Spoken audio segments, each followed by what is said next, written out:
The smell of trouble was the smell of hot hydraulic fluid. It was a sharp, metallic tang that cut through the sweet scent of freshly turned Iowa soil, a smell that meant something was bleeding where it shouldn't. I was on my John Deere 40,020, the one my father bought new in '68, the tractor I'd learned to drive on. The spring sun was finally warm enough to shed a jacket, and the diesel hum of that straight-six engine was the only music I needed. We were planting corn, making good time across the South 80, the 6-row planter behind me dropping seed with a satisfying, rhythmic click. Then the steering got heavy. Not just a little stiff, but a real fight. I glanced back and saw it. A dark, shimmering trail on the black dirt, like a slug had crawled out of the transmission case. I pulled the throttle back, the engine's song dropping from a confident roar to a grumbling idle. I climbed down, my boots sinking into the soft earth, and knelt. The high-pressure line running to the power steering pump was glistening. A fine, almost invisible mist of oil was shooting out from a spot where a bracket had rubbed against it for 15 years. I swore under my breath, a short, sharp word that was swallowed by the vast open field. A $5 hose was about to cost me half a day. As I stood up, wiping my greasy hands on my jeans, a cloud of dust appeared on the gravel road bordering the field. It was moving fast. The dust cloud resolved into a brand new, impossibly green John Deere 4840, pulling a 24-row planter that folded up like a praying mantis. At the wheel, sitting high in his air-conditioned Soundguard cab, was Richard Sterling. He didn't just drive by. He slowed, the big turbo on his engine whistling as he geared down and pulled to a stop. The cab door hissed open, and he leaned out, a smug grin on his face. He was wearing a clean seed corn cap and a polo shirt. I was wearing a sweat-stained flannel and a film of grease. "Having some trouble there, Art?" he called out, his voice carrying easily over the idle of his tractor. "Just a hydraulic line," I said, not bothering to look at him for too long. "Be fixed in an hour." "An hour?" he chuckled, a sound that always grated on me. "You know, Art, my dealer has a service truck. They'd be out here in 20 minutes. But I guess they don't make house calls for museum pieces." He patted the side of his cab. "This baby here, she's got triple hydraulics, radar ground speed sensor, full power shift. Haven't had to turn a wrench on her all year. Time is money, you know." I knew. Every farmer knew. But Sterling's idea of money and my father's were two different things. My father taught me that the only money you had was the money in your pocket. Sterling believed the only money that mattered was the banks. He'd taken over his father's modest 300 acres 5 years ago, in '74, and had already leveraged it to buy up 2 neighboring farms. He had a line of credit that was talked about in hushed, envious tones down at the co-op. His equipment was always the newest, the biggest. Mine was paid for. "This museum piece has put in a crop every year since I was in high school," I said, turning my back on him to get a better look at the ruptured hose. "She'll do it again this year." "Suit yourself," Sterling said, the door hissing shut. "Some of us are trying to run a business, not a history lesson." He powered up, the big 8-cylinder engine barking to life, and pulled away, leaving me in a cloud of dust and diesel smoke. I watched him go, his massive planter covering more ground in 1 pass than I could in 4. He'd be done with his corn by supper time. I'd be lucky to be turning soil again by then. That night, after I'd driven to town, bought a new hose, and spent 2 hours fitting it in the cramped space behind the engine block, I sat at my kitchen table with my father's old farm ledgers. They were filled with his neat, careful handwriting. Every bushel of corn sold, every gallon of fuel bought, every bolt and nut accounted for. In the margins, he'd written notes. 1958. Paid off the Farmel M, never borrow for iron again. 1968.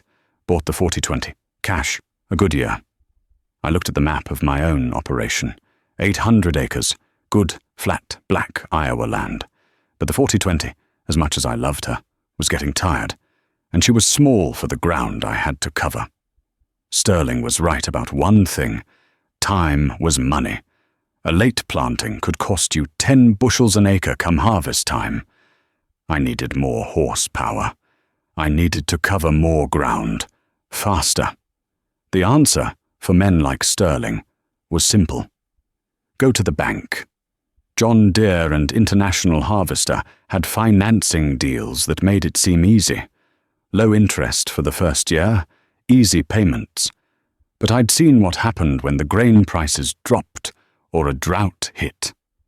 Those easy payments became a stone around your neck. I could still hear my father's voice. The banker is your friend when the sun is shining, son. But he's the first one to take your coat when it starts to rain. I thought about it for a week, turning it over in my mind as I finished planting. I looked at the new 4-wheel drive tractors in the magazines, the John Deere 8630s, the IH Steigers, the Versatiles. They were magnificent machines, power and technology all wrapped in shiny paint. They also had price tags that looked like the phone number for a town in another state. Taking out a loan that big felt like putting a gun to my own head and handing the trigger to the man at the bank. Then I remembered a story an old trucker told me at the sale barn. He talked about the massive tractors they were building out in Montana for the 1-million-acre wheat farms. Tractors built simple, built heavy, built to pull, and nothing else. He called them Big Buds. I spent $1 on a copy of the Western Farmer Stockman magazine at the drugstore, and there, in the classifieds, I saw it. For sale, 1977, Big Bud, 525 or 50, der 12V71, Detroit diesel, 12-speed Fuller transmission, good rubber, call. The number was in Havre, Montana. It was a crazy idea, a monstrous, oversized, articulated tractor built for the wide-open plains of the West. It had no 3-point hitch, no PTO in the traditional sense. It was made to pull a cultivator 80 feet wide. It was ugly, all hard angles and thick steel plate, painted a faded white. It was the furthest thing from Sterling's computerized 4840, and I knew I had to have it. I had money in the bank. Good years in 73 and 74, when grain prices shot up, had left me with a healthy savings account. My father had called it a rainy day fund. I called it my freedom. I called the number. The man on the other end was a farmer whose son had been killed in a car wreck. He'd lost the heart to farm on that scale anymore. We talked for an hour about engines and gear ratios. He told me the Detroit diesel, the Screamin' Jimmy, was loud as a rock concert and leaked oil from every seal, but it would pull the gates of hell off their hinges. He told me the frame was made of 1-inch thick steel. He told me he'd take $50,000 for it, cash. It was nearly every penny I had saved. It was a gamble. Parts would be hard to find. Local mechanics would scratch their heads and walk away. But the loan papers for a new Steiger would have been over $100,000, stretched out over 7 years. I drove to the bank the next day and drew out a cashier's check. Then I flew to Montana. The tractor was even bigger and uglier in person. It was magnificent. The engine started with a volcanic roar, spewing black smoke that blotted out the sun. I climbed the ladder into the simple, functional cab, put it in gear, and felt a surge of raw, uncompromising power that made my 4020 feel like a garden tractor. I bought it on the spot. Getting it back to Iowa was a feat in itself, requiring a special lowboy trailer and a permit for an oversized load. When it rolled into my farmyard, the neighbors came to stare. They walked around it, kicking the giant tires that stood taller than a man. They looked at the massive, simple drawbar. They shook their heads. Sterling drove by, of course. He didn't even get out of his pickup. He just slowed down, looked at the big bud, looked at me, and laughed. A genuine, hearty laugh. Then he shook his head and drove off. The word around the coffee shop the next morning was that Art Jensen had finally lost his mind. He'd bought some kind of homemade Montana monster that would probably break in half the first time it hit a patch of Iowa clay. But as I stood there, looking at that mountain of paid-for steel, I didn't feel crazy. I felt free. It was my tractor, not the bank's. Every hour it worked, every acre it turned, was for me. It was a simple beast from a simple school of thought. Build it strong, build it to last, and fix it with a wrench, not a computer chip. Before we go any further into this story, I want to ask you something.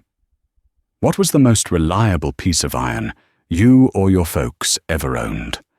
The one that was maybe a little old, a little ugly, but it was paid for, and it never let you down when the bills were due and the weather was closing in. Drop a comment below and tell me about that machine. I read every one of them.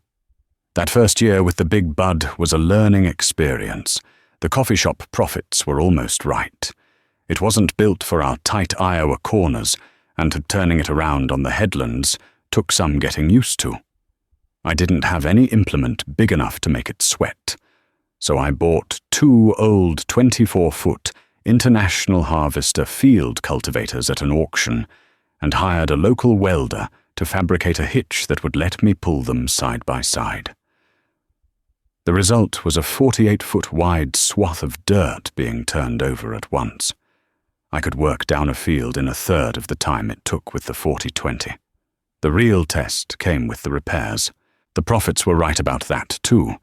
You couldn't just go down to the John Deere dealer for parts. One afternoon, a universal joint in the main drive shaft between the transmission and the front axle started to clatter. It was a sound like a blacksmith hammering on an anvil, and it meant something was about to let go in a big, expensive way. I shut it down immediately and crawled underneath. The U-joint was the size of a dinner plate. The needle bearings in one of the caps had disintegrated, and the joint was sloppy, tearing itself apart with every rotation. I called the parts supplier in Fargo the Big Bud Company recommended. They had one, but it would take 3 days to ship. 3 days in the middle of tillage season was an eternity. So I did what my father taught me to do. I fixed it myself. I took the drive shaft off, a 300-pound piece of steel I had to manhandle with a chain hoist slung over a barn rafter. I drove the old U-joint out with a sledgehammer and a brass punch. The cups were a non-standard size, nothing the local Napa store had ever seen. I spent the rest of the day in my workshop. I took a piece of solid steel bar stock, cut it to length, and spent hours turning it down on my old South Bend metal lathe. I machined it to the exact diameter of the outside of the U-joint cup, then drilled and reamed the inside to accept a hardened bronze bushing I also had to make from scratch. It wasn't perfect. It didn't have needle bearings. It was a simple, solid bronze bushing that would need to be greased twice a day. But it was strong. Stronger, maybe, than the original. By midnight, covered in grease and metal shavings, I had the drive shaft back in. The next morning, the big bud roared to life and went back to the field. It didn't miss a beat. The whole repair cost me a day of my time and about $10 worth of steel and bronze. A service call from the dealer for one of Sterling's tractors would have started at $500 before they even opened their toolbox. The community watched me with a mixture of pity and amusement. They saw me wrestling with that giant machine, saw the grease permanently etched into the lines on my hands.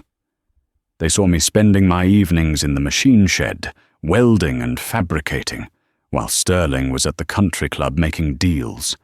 They saw his brand new, gleaming equipment working flawlessly, managed by hired men, while I patched and prayed over my aging fleet.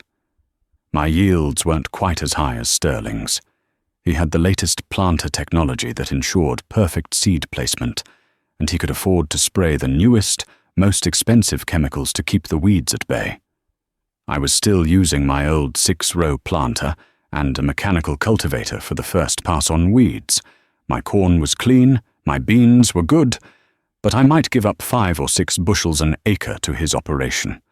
At the co-op, he'd corner me by the feed sacks. "Art, I just don't get you," he'd say, shaking his head. "You're working yourself to death for what? To save a few bucks on interest?" I ran the numbers. If you'd financed a new 8630 and a new planter, the yield increase alone would have more than covered your payments. It's simple economics. "My economics are simple, Rich," I'd tell him. "I don't spend money I don't have." "You're not spending, you're investing," he'd insist. "Land values are only going up. Grain prices are only going up. The government is backing us. You're sitting on a gold mine and you're trying to dig it out with a teaspoon." He was the face of the new kind of farming that was taking over in the mid-1970s. It was the era of get big or get out. Secretary of Agriculture Earl Butts was on the radio telling us to plant fence row to fence row. Russia was buying American grain by the shipload, and prices were soaring. A bushel of corn, which had been $1.25 for most of my life, was suddenly pushing $3, then $3.50. It felt like the good times would never end.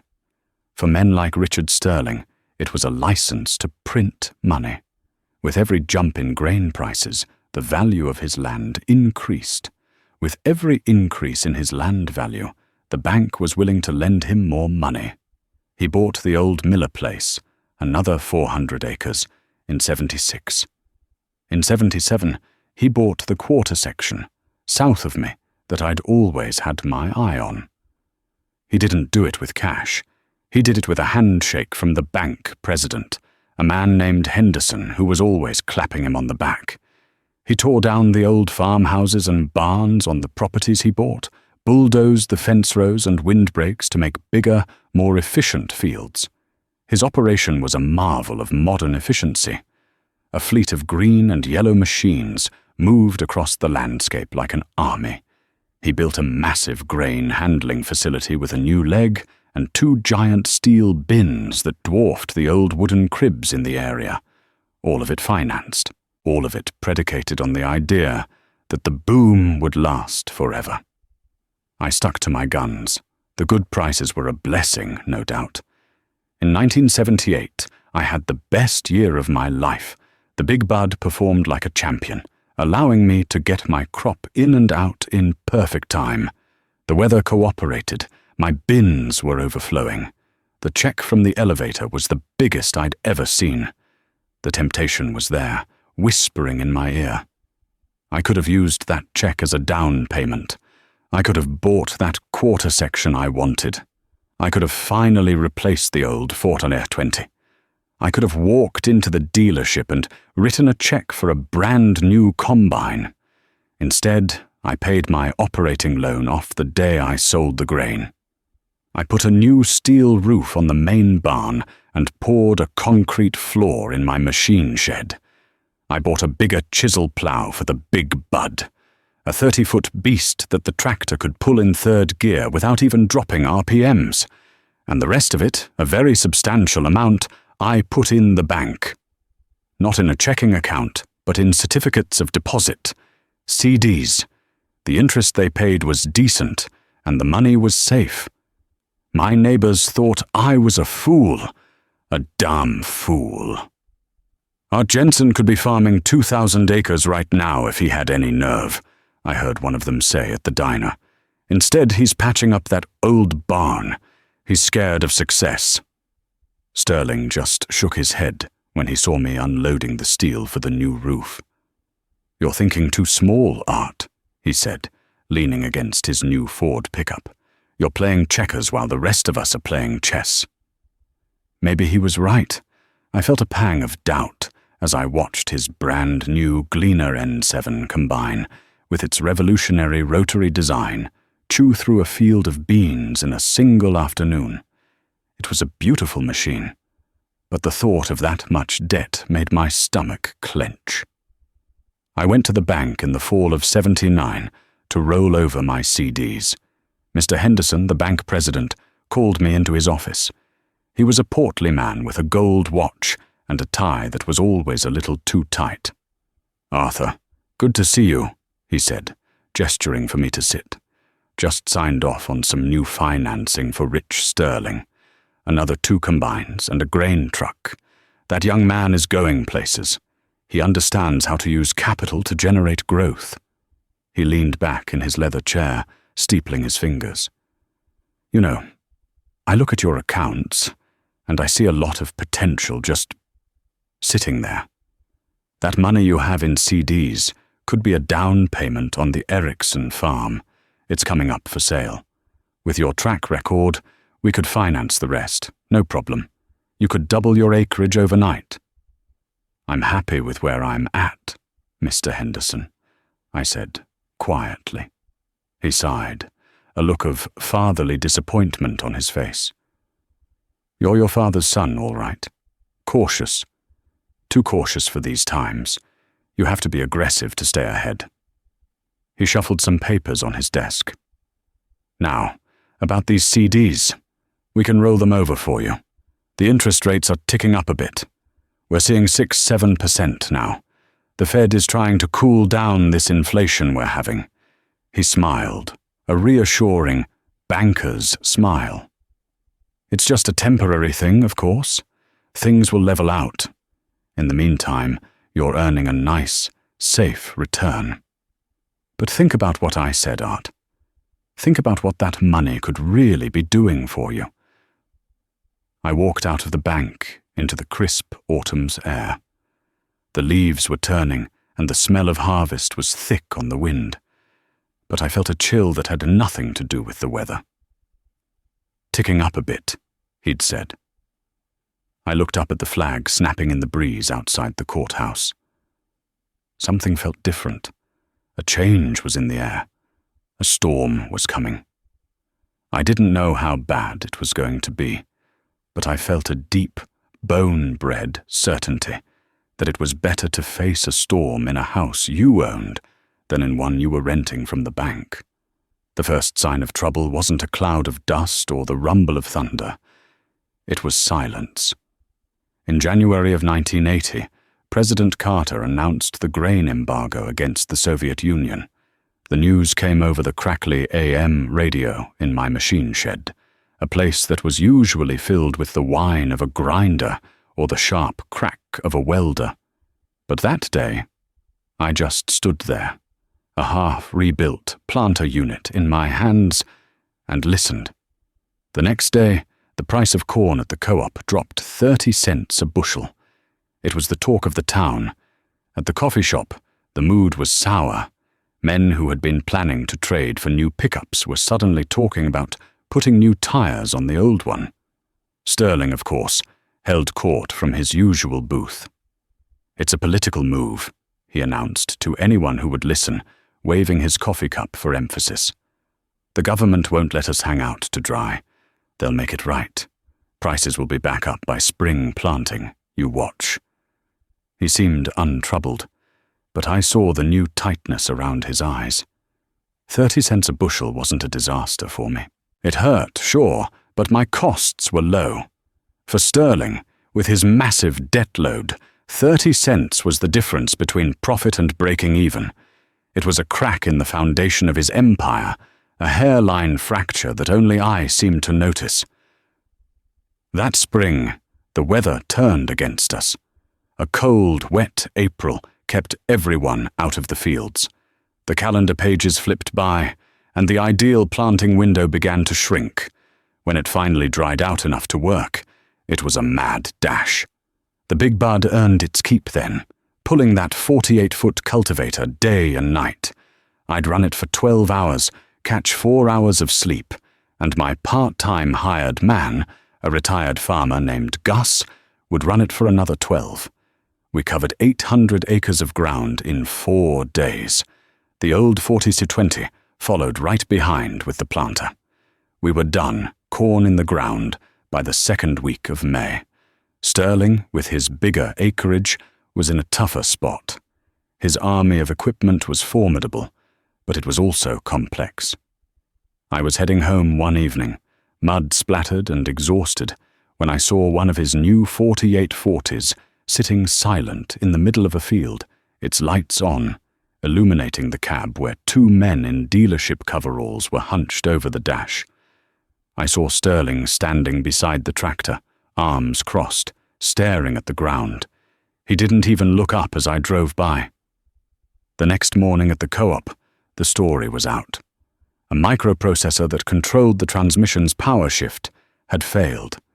It was a $500 part, the size of a deck of cards, and it had to be flown in from Moline. The tractor sat idle for 2 days, 2 critical days in a late planting season. The real blow came for him during bean harvest that fall. His Gleaner N7, the rotary combine he was so proud of, went down. It was a marvel of technology, but its complexity was its Achilles heel. A hydraulic control valve manifold, a block of aluminum with a dozen solenoids and sensors, started leaking internally. It wasn't a simple hose I could replace with a trip to Napa. It was a dealer-only item, a $2,000 part, and a full day of a specialist's labor to install and calibrate. For 3 days, his $1 million harvest machine sat at the end of a row like a dead insect, while my old John Deere 6600, slow and steady, kept chugging along. I had to replace a belt that cost $40 and took me an hour, but she never stopped for long. The cracks were getting wider. Sterling was growing quiet. He spent less time at the coffee shop and more time on the phone in his pickup, his face grim. The easy confidence was gone, replaced by a brittle, defensive anger. He'd leveraged everything on the idea that technology and scale were foolproof, that time was the only currency that mattered. But he was learning a hard lesson. When the machine that's supposed to save you time breaks down, you lose time and money. My old simple iron didn't save me time in a single day, but it saved me time over the course of a season, because it always ran. The real storm, the one that would wash away the foundations of men like Sterling, wasn't a drought or a hailstorm. It was a quiet man in Washington, D.C., named Paul Volcker. He was the new chairman of the Federal Reserve, and he had decided to kill inflation by raising interest rates. At the bank, Mr. Henderson had explained it to me when I rolled over my CDs again. "The prime rate is climbing, Arthur," he'd said, not looking me in the eye. "We're seeing numbers we haven't seen since the Civil War. 12, 14%. He tried for a reassuring smile. "It's a good time to be a saver, like you. But it's getting tough on the borrowers." He didn't have to tell me. Sterling's entire operation was built on borrowed money, not just the long-term loans for land and equipment, but a massive annual operating note to buy seed, fertilizer, and fuel. Those notes were tied to the prime rate. As the rate climbed, so did his cost of business, exponentially. The money he'd borrowed at 8% last year was now costing him 16%. It was like trying to run a race with an anchor chained to your leg. The anchor just kept getting heavier.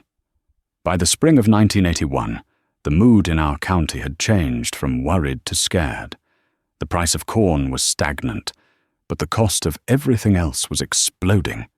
The interest rate on my CDs was now a staggering 15%. It felt wrong, earning that much money for doing nothing, while my neighbors were being crucified by it. The money I'd saved the money everyone called my rainy day fund, was now earning more in a year than my father had cleared in the best years of his life. It was my operating capital. I didn't have to borrow a dime. I paid for my seed with a check. I paid for my fuel with cash. That year I saw the first foreclosure sign go up. It was on the Miller place, the farm Sterling had bought in '76. The sign, hammered into the ground by the county sheriff, seemed to suck all the color from the landscape around it. It was a public declaration of a private failure, a wound on the face of the community. Soon there were more signs. Good farmers, men I'd known my whole life, were losing land that had been in their families for 100 years. They had followed the advice of the bankers and the magazines. They had gotten big. And now they were getting out, with nothing to show for it, but a mountain of debt and a hollowed-out feeling in their chests. Sterling was fighting, I'll give him that. He was working like a man possessed. He'd let his hired men go. It was just him and his son, a high school kid, trying to manage 2,000 acres. You'd see the lights of his tractors in the fields long after midnight. But it wasn't enough. The math was simply impossible. 18% interest on his operating loan, 17% on his equipment loans. Land values, which had been his golden ticket, were now in freefall.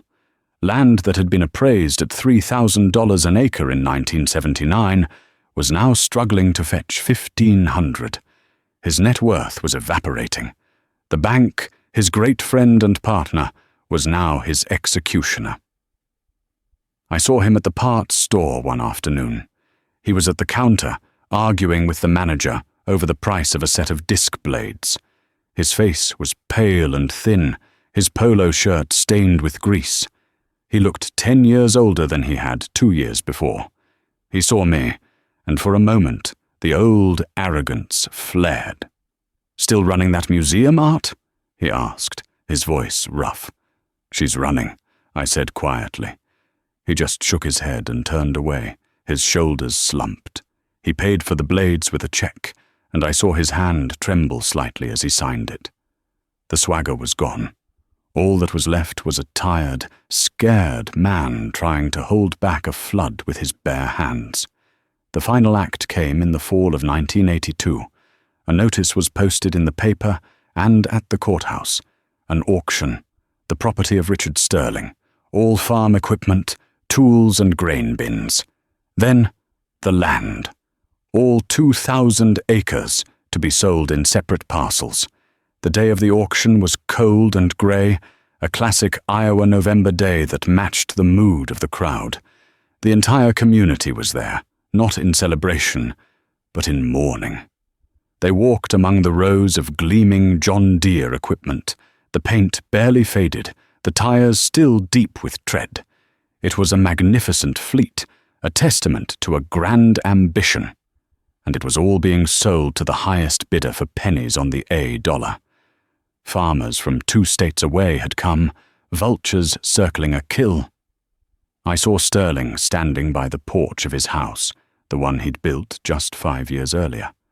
His wife was beside him, her face a mask of grief. He wasn't looking at the crowd or the auctioneer. He was staring at his machinery, the symbols of his dream, as they were sold off, one by one. The big 4840, the one he'd mocked my Ford AC-20 with, sold for less than half of what he'd paid. The Gleaner N7 Combine, his pride and joy, went for a fraction of its value to a corporate farm from Nebraska. I didn't bid on any of it. It felt wrong, like picking through a neighbor's house after a fire.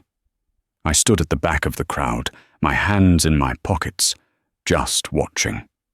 Then the auctioneer moved on to the land. The parcels he'd bought, the Miller place, the Erickson farm, they sold quickly and cheaply to outside investors. Finally, they came to the last parcel. Lot number 7, the original Sterling home quarter, 160 acres, with the house, the barns, and the new grain bins. This was the land his grandfather had homesteaded. This was his heart. The bidding started low. A lawyer from Des Moines, representing an insurance company, was making most of the bids. I saw Sterling's wife turn away, burying her face in his shoulder. He just stood there, rigid, as the place where he'd grown up, the place where he'd raised his own son, was being sold away. The bidding stalled at $900 an acre, a ridiculously low price, but nobody had any money. 900 once, the auctioneer called out, his voice echoing in the cold air. 900 twice. I looked at Sterling. I looked at his wife. I thought of my father's words, scribbled in his ledger. Never borrow for iron again. But he'd never said anything about land, and he'd never said anything about a neighbor in need. Something moved in my chest. It wasn't pity, not exactly. It was a sense of duty, a sense of place. This wasn't just any piece of dirt. This was the Sterling farm. 1,000, I said. My voice was louder than I intended. A hush fell over the crowd. Every head turned to look at me. The Des Moines lawyer looked irritated. He conferred with his client on a cell phone the size of a brick, then nodded to the auctioneer. 1,100, the auctioneer barked. I didn't hesitate. 1,200. I wasn't thinking about the price or the investment. I was thinking about that smug grin in the Sound Guard cab and the tired, broken man I saw at the parts store. I was thinking about how quickly fortunes can turn, and how this whole crisis was turning neighbors against each other. The lawyer bid again. I countered instantly. We went back and forth, the price climbing in $100 increments. The crowd was silent, watching the two of us. Finally, at $1,600 an acre, the lawyer shook his head. 1,600 once, the auctioneer called, looking straight at me. 1,600 twice. Sold. To Art Jensen. A wave of murmurs went through the crowd. I felt 100 pairs of eyes on me. I didn't look at them. I looked at Richard Sterling. He was staring at me, his face unreadable. There was no gratitude, but the anger and shame had been replaced by a raw, naked confusion. I had just bought his home out from under him, or I had just saved it. Neither of us knew which it was yet. The next day, I drove my pickup down his lane. The auction tags were still hanging off the few remaining pieces of equipment that hadn't sold. I found him in the machine shed, a place that was now eerily empty. "Sterling," I said, not knowing where to start. He turned, his eyes wary. "Come to tell me when you want us out?" "No," I said. "I came to make you a proposition. I don't want your house, Rich. I don't have time to farm another 160 acres either. I want to rent it to you. You farm it. You live in the house. You give me 1/3 of the crop, just like any other landlord." He stared at me, his mouth slightly open. "Why?" he finally managed to ask. "After all the years, I treated you like dirt." "Because this is your home," I said, looking around the shop. "And my father always said the only thing worse than a bad neighbor is no neighbor at all. We can work out the details later. For now, you just worry about getting a crop in next spring." I turned and left before he could answer. Life settled into a new rhythm after that. The farm crisis bottomed out and slowly began to recede. Land prices stabilized. The coffee shop talk changed. The men who had called me a fool now asked my opinion on interest rates. The ones who had laughed at the big bud now asked if I knew where they could find a good used one. They'd seen what happened when you bet the farm on the bank's money. They'd seen my old, ugly, paid-for tractor rumble past foreclosed fields, year after year, a monument to a different way of thinking. Richard Sterling and I never became close friends.